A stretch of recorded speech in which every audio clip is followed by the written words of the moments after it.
Olá, boa noite, amigos do Seara Espírita Jesus Gonçalves. Eu me chamo Vaneuza Rodrigues e gostaria de antemão de agradecer ao carinho do convite de vocês para que a gente estivesse junto aqui nesta noite falando sobre o Evangelho de Jesus, com o tema Orgulho e Humildade, um tema desafiador, mas muito pertinente, né? Mas antes de adentrarmos na proposta da noite propriamente dita, eu gostaria de enviar a todos vocês o meu abraço fraterno, né, envolvido em muitas energias de paz para todos vocês. E vamos dar início com uma prece, né, para que a gente possa entrar nesse clima aí propício e favorável para a nossa noite. Eu separei para nós uma prece que está lá no livro Parnaso de Além Túmulo, que é esse livro aqui maravilhoso, né, de psicografia de Chico Xavier, que foi o primeiro livro que Chico psicografou, inclusive, né? E tem uma mensagem intitulada Oração, que é uma oração feita a Maria, né, a nossa mãe de todos nós, a nossa querida mãe de Jesus e mãe de nós todos, né? Que diz assim: Vós que sois a mãe bondosa de todos os desvalidos, deste vale de gemidos, mãe piedosa. Sublime estrela que brilha no céu da paz, da bonança, do céu de toda a esperança, maravilha. Maria, consolação dos pobres, dos desgraçados, dos corações desolados na aflição. Compadecei-vos, Senhora, de tão grandes sofrimentos, deste mundo de tormentos que apavora.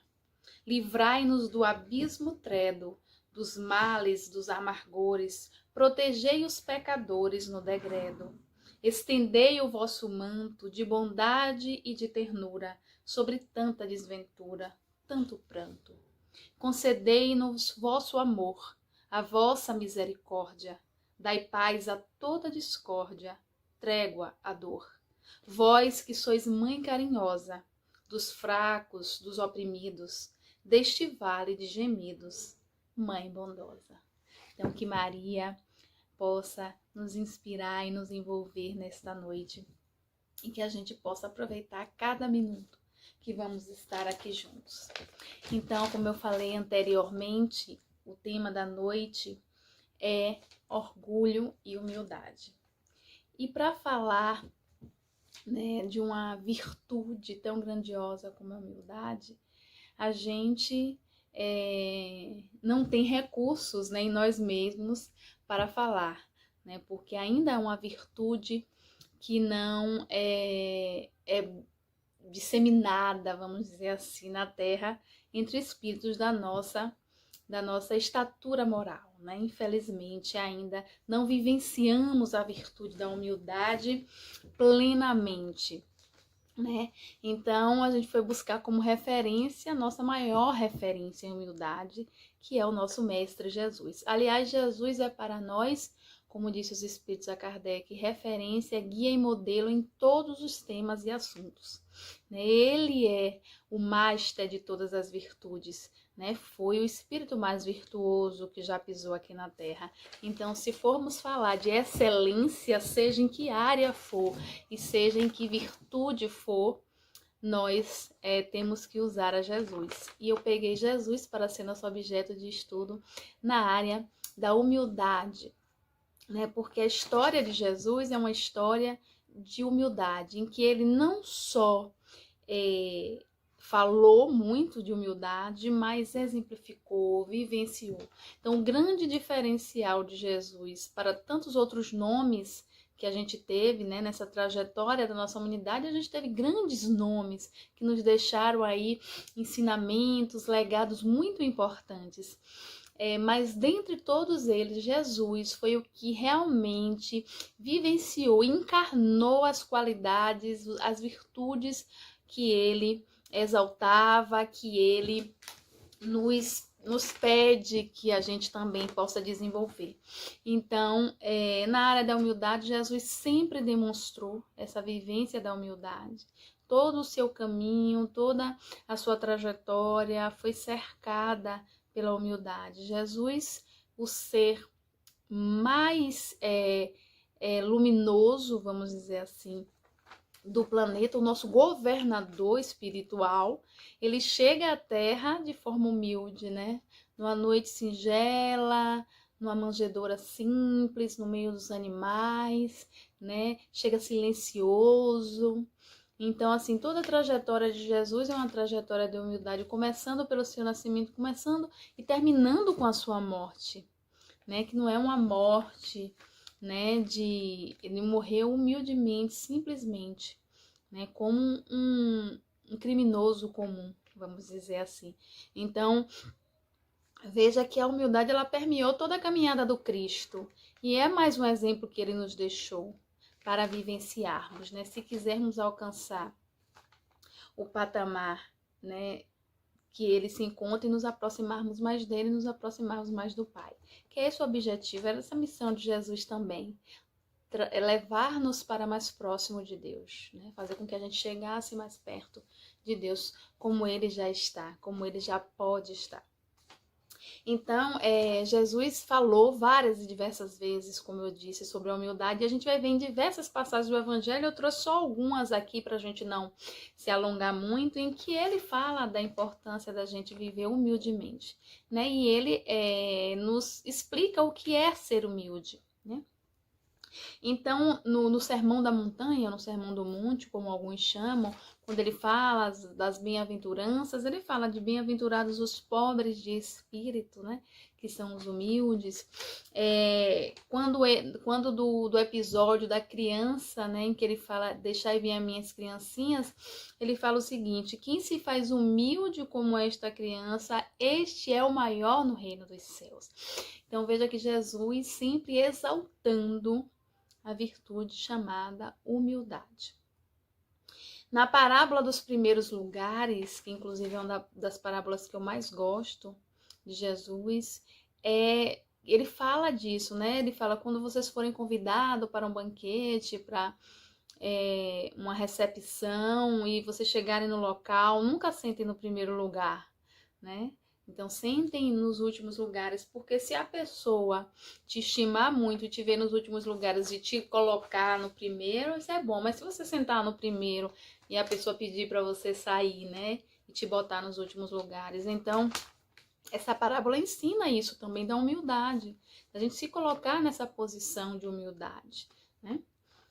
E a passagem também do óbolo da viúva, né, em que Jesus exalta a simplicidade daquela viúva, a simplicidade da sua oferta, mas como isso contrastava com a grandiosidade daquele ato dela. A moeda era pouca, mas o ato de desprendimento dela era muito grande.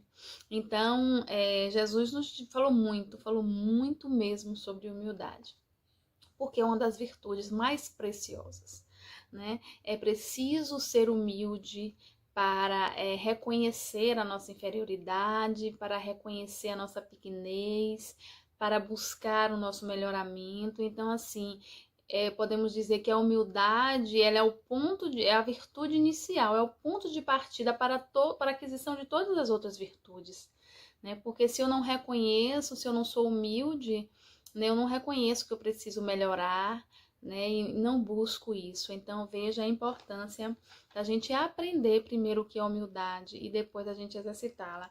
Porque nós temos tido muita dificuldade com a questão da palavra. Nós esvaziamos os significados das palavras, nós ao longo do tempo fomos deturpando o significado das palavras, né? E assim como a gente fez com tantas outras, a gente fez com a humildade. Nós distorcemos o sentido da humildade, né? Então, hoje muitas pessoas entendem que ser humilde é ser fraco, né? Que ser humilde é se rebaixar, né? Que nós devemos sempre estar exaltando a nossa personalidade em detrimento do outro, né? Que a gente não pode se deixar se rebaixar pelo outro, né? Então a gente está sempre nesse confronto, né? E humildade confunde-se também muito com pobreza, né? E humildade não tem nada a ver com a pobreza, com a falta de recursos, não tem nada a ver com a forma como eu me visto, ou como eu falo, ou como eu me comporto, né? Nesse sentido material, mas no sentido como eu me movimento no sentido emocional e no sentido espiritual. Porque a gente vai ver muitos pobres, materialmente falando, extremamente orgulhosos. E vamos ver também pessoas muito ricas, mas muito simples nos costumes, muito humilde, muito solidária, né? Muito empática. Então veja que humildade não tem relação com a questão social econômica. Ela tem a ver com o nosso olhar sobre a vida, sobre o mundo e principalmente com o nosso olhar sobre nós mesmos. Então é preciso haver uma mudança aí de paradigma. Nós fomos ao longo do tempo distorcendo o significado das coisas e isso tem nos prejudicado sobremaneira, porque passamos a considerar como virtudes alguns defeitos e como defeitos algumas virtudes. Então precisamos rever esses nossos conceitos modernos. E Jesus ele vai dizer, asseverar: aprendei de mim que sou manso e humilde de coração. Então a verdadeira humildade é a humildade da alma, a humildade do coração, né? E Jesus disse: aprendam comigo, eu sou manso e sou humilde, né? E Jesus nos deixa essa pérola para que a gente possa exercitar, né? E nós somos de fato humildes, né? Humildes de coração, como Jesus disse, quando nós reconhecemos a nossa condição de inferioridade e reconhecemos a nossa condição de servidores de Deus, né? Primeiro nos reconhecermos como filhos de Deus, porque de certa forma temos também dificuldade de reconhecer essa paternidade divina. Primeiro precisamos nos reconhecer como filhos de Deus e posteriormente nos reconhecermos como servidores de Deus. Porque só assim a gente assume essa postura de humildade, né? E tem uma passagem da vida de Jesus que vai nos deixar bem patente, bem claro o que é que Jesus quis dizer com humilde de coração, com a humildade está relacionada à nossa capacidade de se entregar à causa de Deus, a se entregar a servir a Deus. E essa passagem é uma passagem muito emblemática, muito conhecida, muito discutida por diversos pontos, porque a gente vai analisar agora sob a ótica da humildade, mas essa cena, ela vai nos trazer diversas lições. E a gente vai aprendendo ao longo do tempo a enxergar essas lições dentro dessa cena. Então, a cena que eu trouxe para a gente relembrar hoje, para a gente refletir hoje, é a cena da última ceia. E aí a gente foi lá no livro Boa Nova para pegar a narração de Humberto de Campos, do espírito Humberto de Campos, sobre essa cena, a última ceia, que é uma cena emocionante, emblemática, que revela várias coisas ali, tanto da missão de Jesus, quanto da personalidade dos discípulos, dos seus desafios. Então é um momento muito importante na história de Jesus, na história do cristianismo, na história da humanidade, né? Porque ali, né, Jesus colocou, vamos dizer assim, naquela noite, alguns pontos importantes, não só para os discípulos que estavam presentes naquele momento, mas aqueles ensinamentos ficariam para a posteridade e nos seguem até hoje, né? Então, nessa cena, nesse episódio que Jesus, nessa noite, ele reúne todos os seus discípulos para oferecer a ceia, né? E a gente já sabe daquele momento em que Jesus reparte o pão e dá aos discípulos, distribui o vinho para os seus discípulos e pede que eles repitam essa cena em memória dele, né? Então, neste momento, quando Jesus fala que está se aproximando o momento dele deixar eles, né? E que um deles seria o seu traidor, seria aquele que o entregaria. Começa ali naquele momento o burburinho, né? Os 12 discípulos começam a se entreolhar e começam a questionar quem será, né? E indagam, alguns indagam o próprio Cristo, dizendo, Senhor, por acaso sou eu, né? E ficam, então somente Judas fica impassível, né? Judas nessa noite, estranhamente, fala pouquíssimo, né? Faz pouquíssimas intervenções e reações, porque ele, né, sabia o que iria fazer, né? Já tinha planejado tudo, inclusive. Então, eles ficaram inquietos, né, com essa colocação de Jesus, né? E aí começaram aquela discussão e tal, e tudo bem, e ficaram naquela coisa dos ânimos exaltados, né? Eles estavam todos muito nervosos, porque a expectativa da partida de Jesus gerava neles uma ansiedade, um medo, né, que era natural, porque como é que eles iriam ficar ali, né, a partir daquele momento, sem o mestre, sem o seu guia, sem a sua referência, como é que seria? Eles ainda se sentiam, e de fato ainda eram, muito imaturos. Então Jesus por pouco se afastou para dialogar mais detidamente com João, que era o discípulo amado, né? Que dentre todos era o mais jovem, mas que ironicamente era o que mais compreendia e o que mais assimilava os ensinos de Jesus. Então Jesus se reservou para conversar particularmente com João. Mas enquanto ele conversava com João, volta e meia ele parava para observar os outros discípulos. E observava que havia ali uma discussão entre eles. Sobre o quê? Sobre a divisão daquele grupo, né? Como é que seria depois de Jesus? Quem é que seria o líder? Quem é que seria o maior? Né? Quem é que substituiria Jesus? Então os discípulos, exceto João, começaram a discutir ali mesmo na frente de Jesus sobre quem seria o substituto, sobre quem seria o maioral. Né? E volta e meia essa palavra se voltava na conversa. Quem é o maior? Quem seria o maior?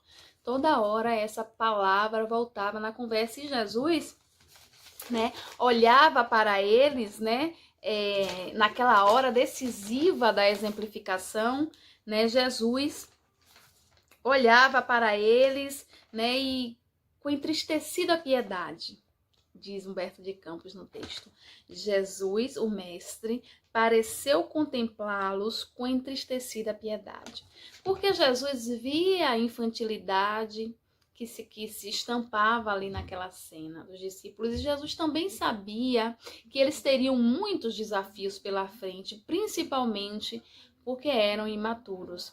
Né? Então Jesus tinha piedade deles e se entristeceu ao ver essa cena, né? Ao ver que eles ainda não tinham compreendido qual era o objetivo, qual era a missão do Cristo e principalmente qual seria a missão deles, que era dar continuidade ao que Jesus tinha iniciado.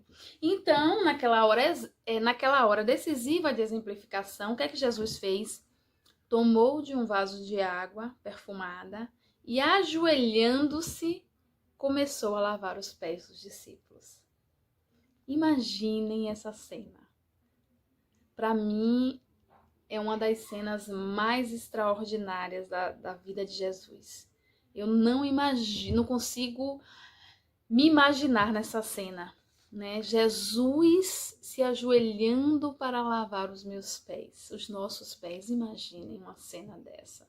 Imaginem como os discípulos se sentiram, sabendo quem eram, sabendo das suas fragilidades, sabendo da grandiosidade daquele ser que estava ali diante deles. Imagine como eles não se sentiram constrangidos ao ver Jesus naquela posição de humildade lavando seus pés. Tanto que eles reagiram de forma, estranharam, e muitos disseram, se recusaram, não queriam que Jesus lavasse. Então, assim, eles ficaram realmente inquietos com aquela situação e com aquela cena, incomodados, constrangidos com aquela cena. Mas Jesus foi adiante. Jesus foi adiante e continuou lavando seus pés, para dar a eles a lição que queria dar. Porque Jesus, sempre que quis ensinar, ele não falava aleatoriamente, né? Ele usava a cena, ele usava o ambiente, ele usava a situação que se criava para trazer uma lição. Jesus não criava situações para dar lição, ele aproveitava as situações para demonstrar sua grandiosidade e dar a lição que era necessária, né? E tentar constranger o mínimo possível as pessoas, né? Jesus é impossível descrever, né? Para nós é impossível descrever a grandiosidade desse ser, mas Jesus tinha um cuidado, vamos dizer assim, de não ferir as pessoas, de não deixar as pessoas constrangidas, né? Então, assim, de não humilhar as pessoas, de não fazer com que as pessoas se sentissem pior do que elas já estavam. Jesus tinha esse dom, tem esse dom, né? De nos levantar, nos reerguer sem nos humilhar. Ao contrário de nós, infelizmente, né? Que muitas das vezes, né, a pretexto de ajudar ou dizendo que está ajudando, a gente humilha, a gente impõe condições humilhantes para a pessoa, a gente tem um discurso preconceituoso, intolerante, a gente tem um discurso moralista e às vezes falso moralista, o que é pior, né, quando a gente impõe ao outro condições e posturas que nem a gente tem, que nem a gente sustenta. Então, nós tendemos à hipocrisia, nós tendemos a essa postura de orgulho, de nos colocar, às vezes, acima do outro e achar que o outro tem que aceitar determinadas condições, né? Então, Jesus é totalmente diferente. Ele fazia questão de tratar a pessoa, né? Não de deixá-la no chão, mas de reerguê-la. E ele vai dizer, neste momento, aos discípulos: vós me chamais mestre e senhor, e dizeis bem, porque eu sou. Se eu, senhor e mestre, vos lavo os pés, deveis igualmente lavar os pés um dos outros no caminho da vida. Porque no reino do bem e da verdade, o maior será sempre aquele que se fez sinceramente o menor de todos. Vou repetir. Porque no reino do bem e da verdade, o maior será sempre aquele que se fez sinceramente o menor de todos. Veja que grandiosidade, meus irmãos. Que grandiosidade desse ser que nos assiste, que nos ampara, que até hoje nos é paciente, amoroso, que nos convida à mudança de atitudes, que nos convida a sermos humildes, a sermos servidores uns dos outros, a compreender que a vida não é um palco de competição em que eu tenho que estar provando o tempo todo que sou melhor do que o outro, que sou melhor que quem quer que seja. A vida é a oportunidade da gente mostrar que podemos ser melhores. Cada dia um dia melhor do que o outro. E também que temos a capacidade de olhar para o nosso irmão com empatia, com fraternidade, né? Com capacidade de se colocar no lugar do outro, de auxiliar naquilo que for possível. Não de ficar se degladiando, não de ficar ostentando posturas de superioridade, que nós não temos. Os espíritos superiores, eles são os mais humildes e são os mais servidores, né? A gente falando disso, a gente lembra de Bezerra de Menezes, né? Que sempre nas suas mensagens psicografadas ou psicofônicas, ele termina dizendo do seu mínimo servidor de sempre. Então, sempre se colocando na condição de humildade, de serviço. Esse deve ser também o nosso objetivo. O nosso desafio todos os dias é nos tornarmos seres melhores, mais conscientes do nosso papel na vida, no mundo, mais conscientes da necessidade de servirmos na seara do Senhor. Ele nos aguarda, ele nos chama, né? E ele nos dá os recursos para que a gente se prepare para isso. Então, meus irmãos, reproduzindo essa cena da última ceia e essa cena fenomenal que que Jesus nos deixou e essa fala que ele nos deixou sobre a necessidade de sermos servidores uns dos outros para sermos os maiores, né? Então, quem quer ser maior tem que se fazer menor.